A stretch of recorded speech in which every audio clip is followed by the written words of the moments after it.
Magandang hapon. Update na nga muna tayo sa ating binabantayan na si Bagyong Christine.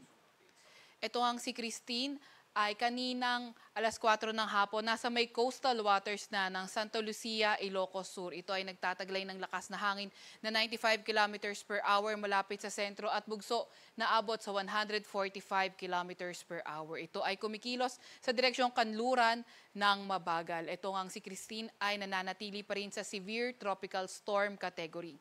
Maliban nga dito kay Christine, may minomonitor pa tayong low pressure area sa labas naman ng ating Philippine Area of Responsibility. Itong low pressure area na ito, nananatiling mataas ang tsansa na maging bagyo in the next 24 hours. At nakita nga natin yung posibleng path na tahakin nitong low pressure area na ito, posibleng lumapit ito sa may northern Luzon area o hindi kaya mag-recurve. So, dahil malayo pa nga or maraming araw pa yung pagdadaanan natin, ay mataas pa yung uncertainty, kaya lagi tayo mag-antabay sa mga ilalabas na update ng pag-asa. So, tingnan naman natin yung magiging track nitong si Christine. Naasahan na nga natin na by tomorrow, lalabas na ng ating Philippine Area of Responsibility itong si Christine. By tomorrow afternoon nga, and then, inaasahan na natin dahil papunta na nga itong si Christine sa karagatan, ay posibleng lumakas na nga ito habang kumikilos sa West Philippine Sea area. Inaasahan naman natin na in the next 5 days, mananatili ito as severe tropical storm, pero hindi pa nga rin natin nirule out yung tsansa na ito ay maging isang typhoon category. Dahil nga rin dito kay Christine nakataas ang tropical cyclone wind signal number 3, sa may Ilocos Sur, La Union at Pangasinan. Signal number 2 naman sa may Cagayan, kabilang na ang Babuyan Islands, Isabela, sa may Quirino, sa may Nueva Vizcaya, sa may Apayao, Kalinga, Mountain Province, Ifugao, Abra, Benguet at Ilocos Norte. Signal number 2 din naman yung inaasahan natin sa may Aurora, sa may Nueva Ecija, sa may Tarlac, sa may Zambales, sa may Bataan, Pampanga at Bulacan. Signal number 1 naman sa may Batanes, sa may Metro Manila, Rizal, Batangas, Laguna, Cavite, sa may Quezon, Occidental Mindoro, Oriental Mindoro, Marinduque, Romblon, sa may northern portion ng mainland Palawan, kabilang ng Calamian Islands, Cuyo at Kalayaan Islands, sa may Camarines Norte, Camarines Sur, Catanduanes, Albay, Sorsogon, Masbate, kabilang na nga ang Ticao at Burias Islands.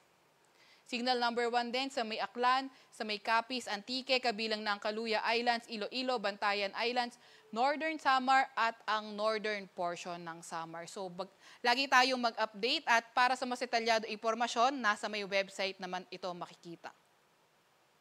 Meron din naman tayong nilabas na weather advisory kung saan meron tayong mga inaasahang malalakas na mga pag-ulan, dulot nga ni Christine. So, sa ngayong hapon hanggang bukas ng hapon, asahan natin yung heavy to intense rains, 100 to 200 millimeters sa may Pangasinan, Zambales, La Union, Cavite, Batangas at Occidental Mindoro. Moderate to heavy rains, 50 to 100 millimeters sa may Cordillera Administrative Region, sa may nalalabing bahagi ng Ilocos Region, Tarlac, Pampanga, Bataan, Bulacan, Nueva Ecija, Aurora, Metro Manila, Laguna, Rizal, Quezon, Oriental Mindoro, Marinduque, Romblon, Antique, Aklan, Negros Occidental, Palawan, kabilang na ang Calamian Islands.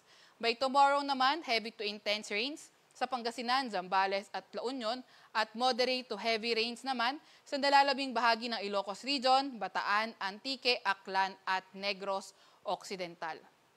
Asahan naman din natin na sa mga matataas na lugar at mabundok na lugar, yung mas mataas na amounts ng rainfall at ingat sa mga nakatira sa mga low-lying areas at flood-prone areas sa banta ng mga pagbaha o pagguho ng lupa.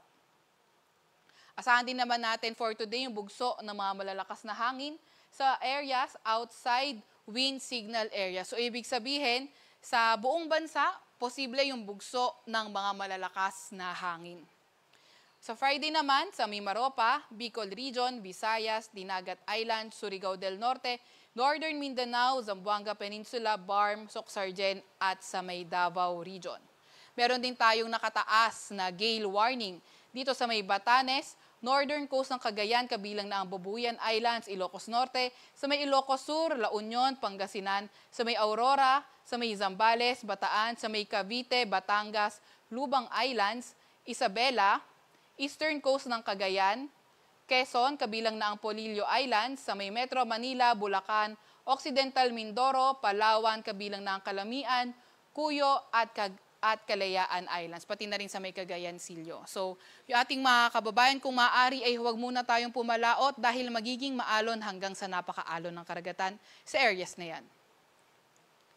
Meron pa rin nga tayong gale warning, Camarines Norte, Camarines Sur, Catanduanes, Oriental Mindoro, Marinduque, Romblon, sa may Burias Island, southwestern coast ng Negros Oriental, Negros Occidental, Guimaras, sa may Iloilo, Capiz, Aklan at Antique.